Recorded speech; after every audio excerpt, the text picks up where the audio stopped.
guys, welcome back to the channel. On this episode we're showing you how to install a quick change on a Nissan S14, and we're showing you exactly where to cut the chassis and what our quick change subframe is all about. So here you see the box section that we cut out of the S14, and there's going to be a couple more plates that are going to fit in the car like this, and this set is going to be part of a kit to fit an S chassis with a quick change differential. So yeah, just weld it all up. It has a little longer edge over here, so it's easy to weld. You don't have to weld it from underneath, you can weld it from up top. So that makes it very easy.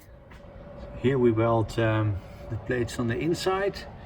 It's not always the easiest job because this is quite thin material over here, so you need to be very clear that you're making the pieces fit very well. Ends up looking like, so you seal it off over there on the top, over there, weld it, seal it, and all done. Don't forget to take a look at our website as well, einsel.nl. We ship worldwide, of course, Wisefab, field suspension, our own brand Einsel, gearboxes, quick change differentials, axles, all kinds of things. A lot of fabrication components, of course, air jacks, subframes for quick change, you name it. Drop us an email and we'll hook you up. And that's the quick change subframe installed. As you can see, we leave this section unpainted so you can slide the differential in there without damaging the paint.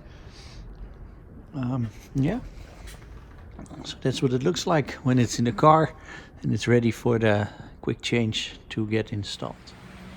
And it's a quick change installed. As you can see, there's the section that we cut out, and there it sits, so it sits nice on a nice level. And on the front side, this subframe actually was modified quite a lot before we got it, so this looks a lot different than how we normally do it. We normally make our own section over here, but because it was all cut out and stuff on this differential carrier, we were not able to do that. So yeah, that's what she looks like.